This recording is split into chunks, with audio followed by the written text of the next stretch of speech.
Assalamualaikum warahmatullahi wabarakatuh. Saya Njun Junaiti.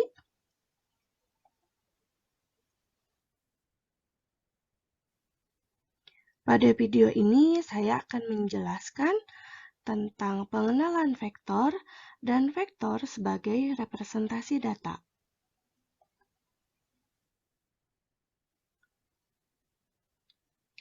Konsep dasar yang paling fundamental untuk mata kuliah aljabar linear dan matriks adalah vektor. Jadi, sebaiknya kita memastikan bahwa semua pemahaman kita mengenai vektor memiliki pemahaman yang sama.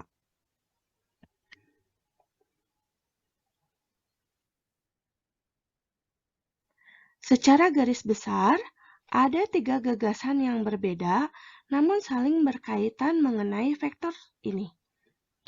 Dalam hal ini, dapat kita lihat pemahaman vektor dari perspektif mahasiswa fisika, kemudian vektor dari perspektif mahasiswa ilmu komputer, serta vektor dari perspektif matematikawan.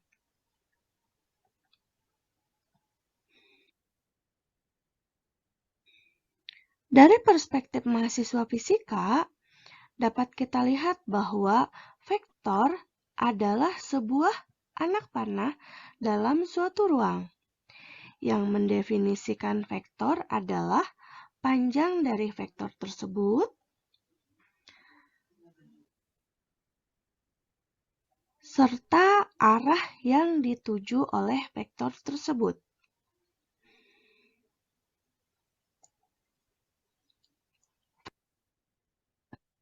Vektor yang berada pada bidang datar kita namakan sebagai vektor dua dimensi.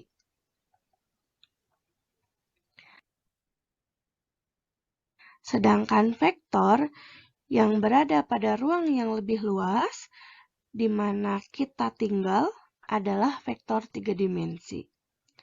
Selanjutnya, mari kita lihat ilustrasi berikut.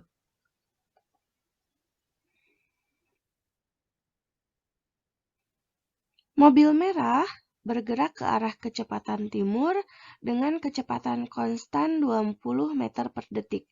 Sedangkan mobil biru bergerak ke arah yang sama, tetapi kecepatannya adalah 40 meter per detik. Tadi kita lihat bahwa panahnya menunjukkan ke arah yang sama, akan tetapi panahnya 2 kali lebih panjang.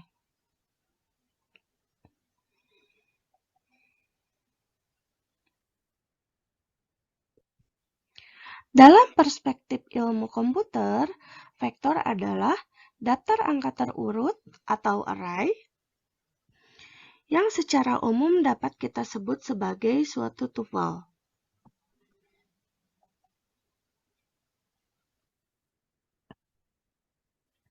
Sebagai contoh, katakanlah Anda sedang melakukan analisis terhadap harga rumah. Dan satu-satunya fitur yang Anda pedulikan adalah luas dan harga. Anda dapat memodelkan setiap rumah dengan menggunakan sepasang angka. Angka pertama menunjukkan luas persegi, sedangkan angka kedua ini menunjukkan harga dari rumah tersebut.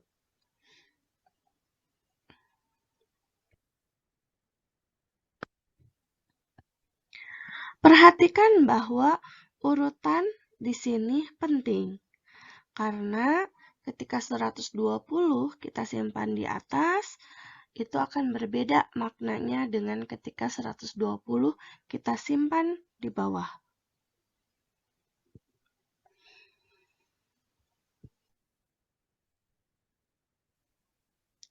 Dalam istilahnya, Anda akan memodelkan rumah sebagai vektor dua dimensi, di mana dalam konteks ini, vektor adalah kata lain dari daftar. Dan yang membuatnya menjadi dua dimensi adalah fakta bahwa panjang daftar tersebut adalah dua, yaitu luas tanah dan harga rumah.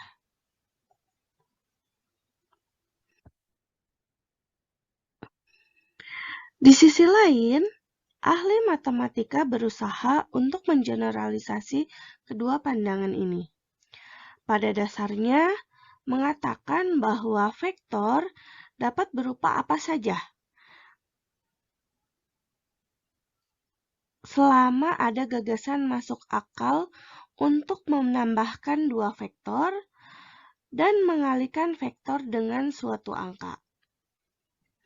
Dua operasi ini, yaitu penjumlahan dan perkalian skalar, akan kita sampaikan pada video berikutnya.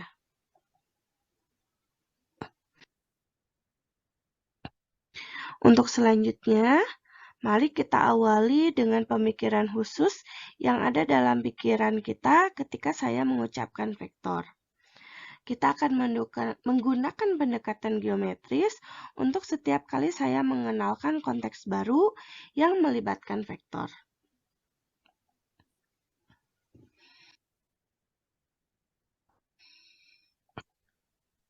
Saya ingin Anda terlebih dahulu berpikir tentang panah, dan secara khusus, pikirkan tentang panah yang berada dalam suatu koordinat kartesius, seperti bidang XY dengan ekornya berada pada titik asal, yaitu titik 0,0.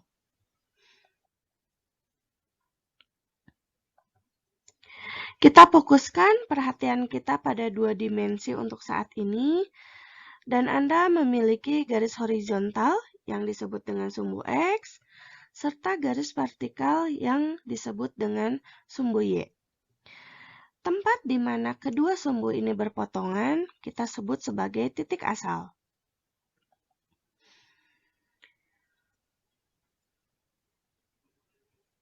Ini merupakan tempat di mana pusat ruang dan akar dari semua vektor.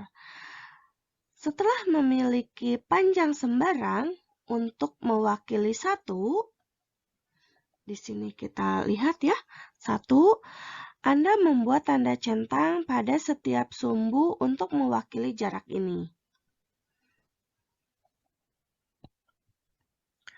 Untuk menyampaikan gagasan ruang dimensi secara keseluruhan, saya akan meluaskan tanda centang ini menjadi garis kisi-kisi.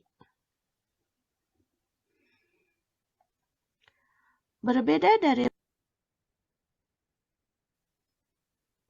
dari perspektif mahasiswa fisika, di mana vektor dapat dengan bebas duduk dimanapun mereka inginkan dalam suatu ruang,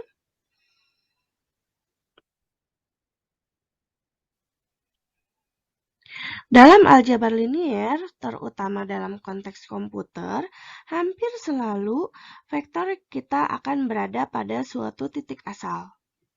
Kemudian, setelah Anda memahami konsep baru dalam konteks panah pada suatu ruang, kita akan menerjemahkannya pada sudut pandang TOEFL, yang dapat kita lakukan dengan mempertimbangkan koordinat dari vektor-vektor tersebut.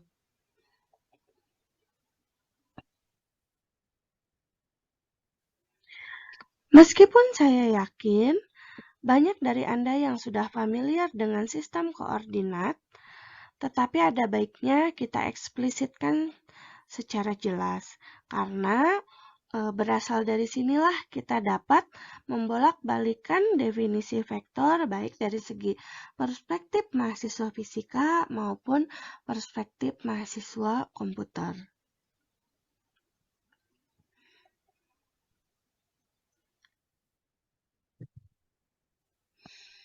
Nah, selanjutnya mari kita simpulkan terlebih dahulu makna dari vektor yang akan kita pelajari. Jadi, apa itu vektor? Nah, di sini vektor kita definisikan sebagai suatu array bilangan yang berdimensi n. Di sini vektor memiliki panjang dan arah. Kemudian, himpunan semua vektor dengan n elemen kita namakan sebagai vektor berdimensi n. Kita lihat di sini sebagai contoh, di sini kita punya R3.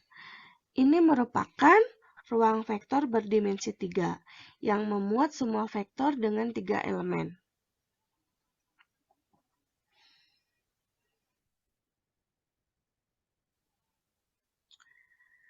Nah, selanjutnya, setelah kita mengetahui definisi vektor, sekarang mari kita lihat lebih banyak bagaimana kita dapat merepresentasikan data, baik gambar, teks, pilihan pengguna, dengan menggunakan suatu cara yang dipahami oleh suatu komputer, yaitu dengan menggunakan vektor.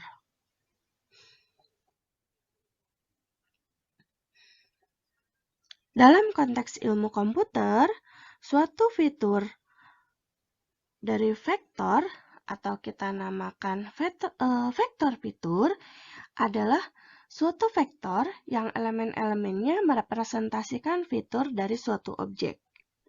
Kita lihat di sini contohnya, misalkan kita punya seorang pasien yang kita notasikan dengan menggunakan P. Di sini P memiliki fitur berat, tinggi, usia.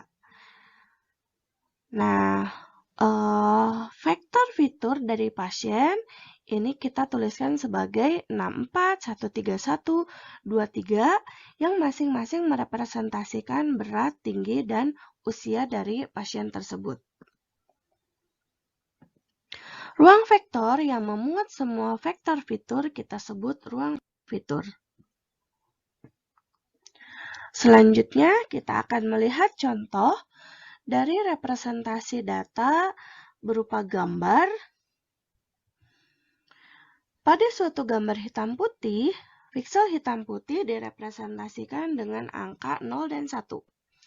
Piksel abu-abu direpresentasikan dengan suatu bilangan antara 0 sampai 255. Jika kita susun dalam suatu vektor, maka dapat kita lihat contohnya sebagai berikut. Nah, di sini dapat kita lihat gambar di sebelah kiri ya.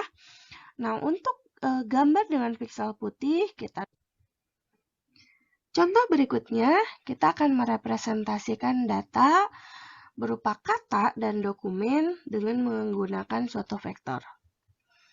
Misalkan diberikan suatu koleksi dokumen, di sini misalnya ada artikel dari Tokopedia, kita petakan setiap kata dengan menggunakan vektor yang elemen ke I-nya itu merepresentasikan banyaknya kata tersebut muncul pada dokumen ke I. Nah, kita lihat di sini contohnya ada apel, vektornya adalah 0700120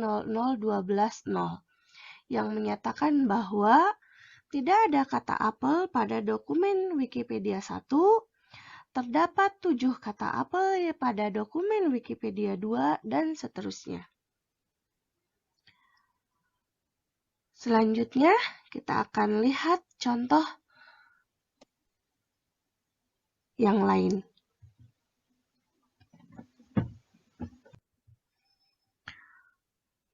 Untuk merepresentasikan data preferensi user, katakanlah yes or no atau rating, maka kita juga dapat menggunakan vektor.